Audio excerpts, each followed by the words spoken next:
Welcome, wanderers. They glide, not walk, through the darkness, limbs impossibly long, torsos barely there, silent, pale, watching. So dim the lights, lock the doors and listen closely, because the nightcrawlers are already here. The house sat at the edge of the cul-de-sac, its windows blind with condensation, its garden overgrown and silent. Inside, the air was stale with sleep and dust. A security monitor blinked to life in the corner of the living room. A motion alert, triggered at 2:13 a.m. The footage was grainy, black and white, silent. A figure moved across the lawn, slow and deliberate. It had no arms, no face, just two impossibly long legs, pale and fluid, gliding as if underwater. It didn't walk, it more drifted. Martin watched the clip again and again. His fingers trembled on the remote. He rewound, paused, zoomed. The thing never looked at the camera. Not that it had eyes, but somehow it saw him. Outside, the garden was undisturbed. No footprints, no broken branches, just a memory of motion, lingering like breath on glass. He didn't sleep that night. He sat in the dark replaying the footage until the figure felt familiar, until its gait began to make sense, until he could almost feel the weight of those legs in his own bones. By morning, he had stopped wondering what it was. He only wondered why it had come. Tommy left the house without telling anyone. Not out of rebellion, and not out of fear, just a quiet compulsion, like the pull of a tide. The woods behind the neighbourhood weren't deep, but they were old. Older than the houses, older than the roads. The boy walked barefoot. The grass was damp and the soil soft beneath his feet. He didn't flinch when thorns scratched at his ankles, and he didn't speak, he just walked. There was a clearing where the trees bent inwards, as if they were listening. The ground was marked, two long arcs pressed into the grass. Not footprints or tyre tracks, but something else, something that moved without weight. He knelt and touched the earth. It was warm, breathing. The boy closed his eyes and listened. A rhythm, a gait, a pulse that matched the movement in the video he'd watched in secret. Tommy stood, and he began to walk, but not like himself, like it. Legs wide, knees bending, arms limp at his sides. He moved in silence, mimicking the drift, and the ritual had begun. From the trees, something watched, not with eyes or with hunger, but with recognition. The boy didn't return home that night. His parents would say he just vanished, but the forest knew better. Miriam sat in a small room lined with books and brittle newspaper clippings. The blinds were drawn, though it was midday. A single lamp cast a yellow pool across her desk, where sketches lay scattered. Elongated limbs and faceless heads, figures mid-stride. Her name was Dr. Miriam Dale, folklorist, archivist. She'd studied cryptids for 30 years, but her voice trembled now, barely audible above the hum of the recorder. It's not a creature, she said. It's a pattern, a ritual. She looked over a sketch. 2 legs, impossibly long, bent at angles that defied anatomy. No torso, no arms, no face, just motion.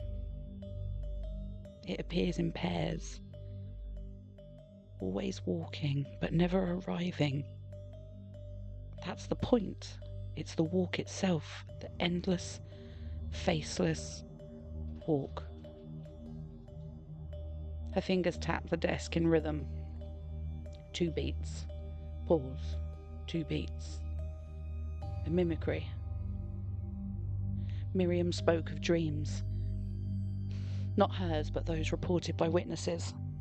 Dreams of walking through endless fields, legs stretching, joints aching, but unable to stop.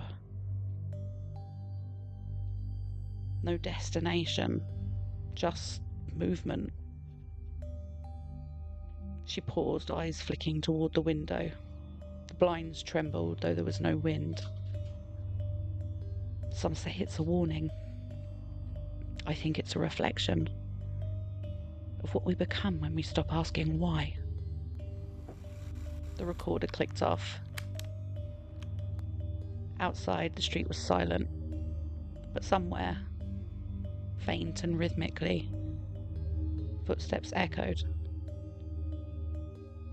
It began with one man, middle-aged, quiet and unremarkable. He walked the neighbourhood at night, barefoot, with his legs bending wide, his arms limp at his sides.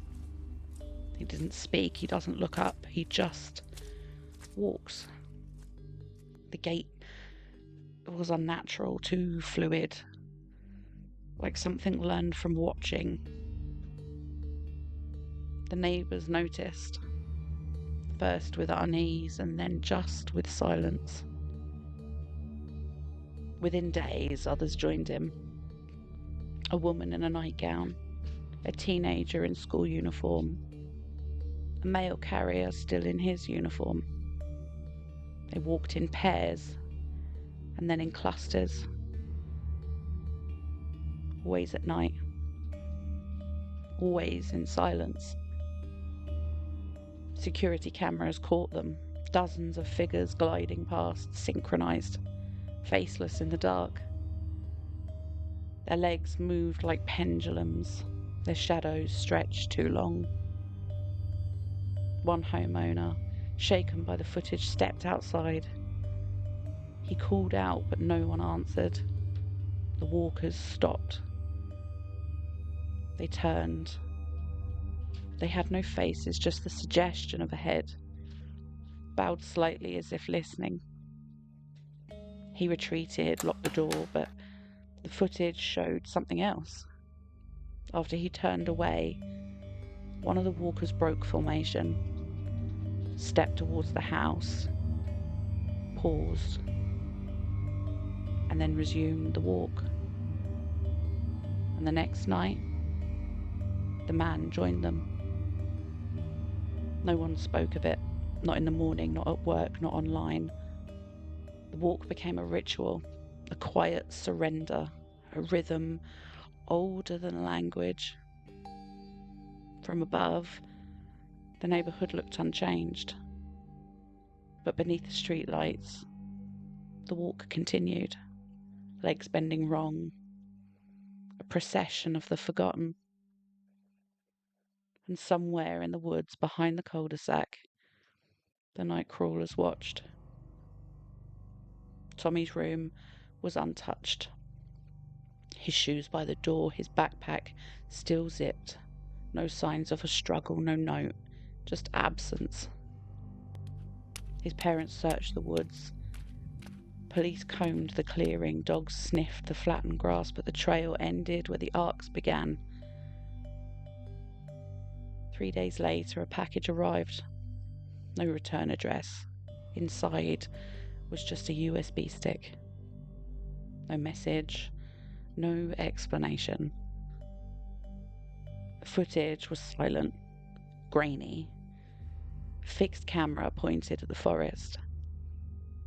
The nightcrawler moved across the frame, slow and deliberate, and then behind it, Another figure, smaller, human, boy, walking just like it. His head bowed, his gait perfect.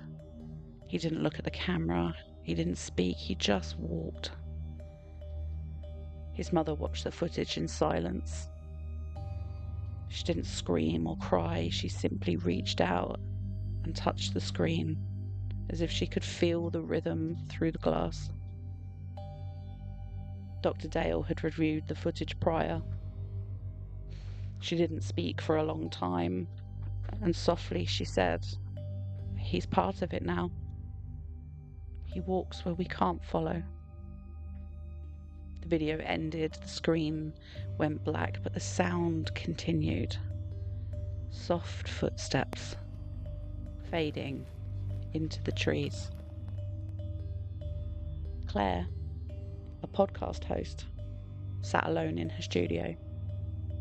The lights were dim, the air was still. Her voice, when it came, was low and steady, but something in it trembled, like a wire stretched too tight. "You've heard the stories," she said. "The footage, the boy, the walk. You've seen the sketches, you've felt it, that pull, that rhythm." She paused and the silence stretched, and in the background, a soft tapping. 2 beats. Pause. 2 beats. Like footsteps, like Miriam's fingers on the desk. "I saw it," she whispered.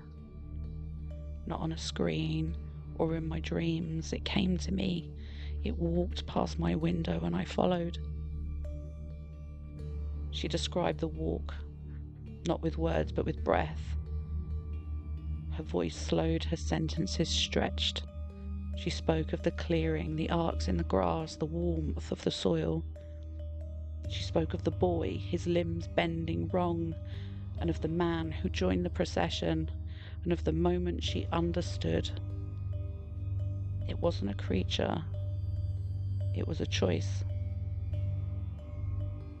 "We walk," she said, "because we've seen it, and because we've stopped asking why." The audio glitched. A flicker, and then resumed, but her voice was different now. Hollow, distant, as if recorded from far away. "If you see it," she said, "don't run. Just walk." The broadcast ended, but the feed didn't cut. The camera remained live. The studio empty and the door ajar. Outside, the street was silent, but the footage showed movement. Figures gliding past, legs bending wide. One paused, turned, looked toward the camera. It was Tommy, and behind him the nightcrawler moved, not leading or following, just walking. The screen went black, but the sound remained. Soft footsteps, growing louder, closer. Then breath.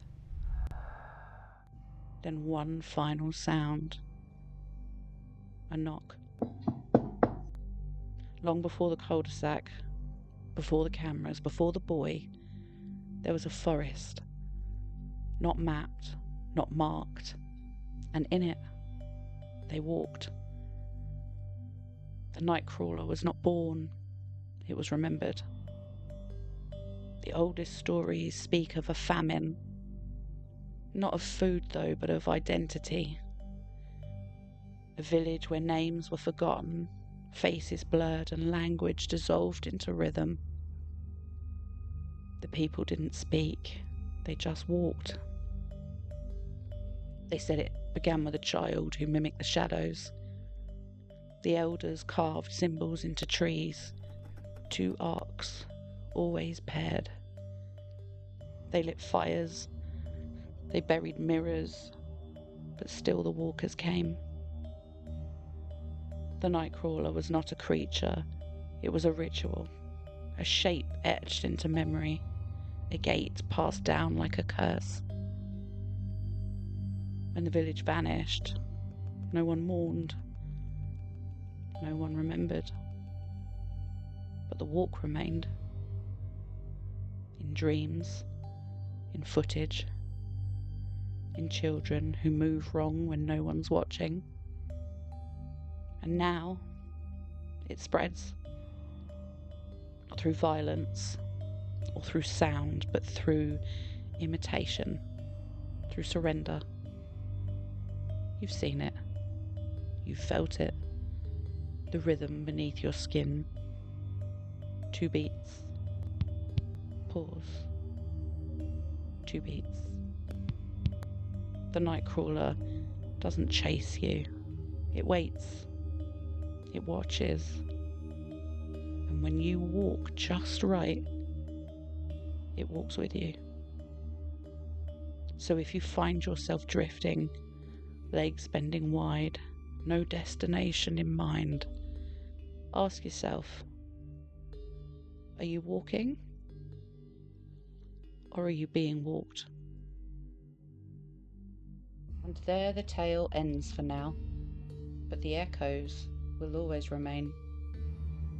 If you've enjoyed your stay here in my domain, leave your mark, a review, a whisper, a 5-star sigil.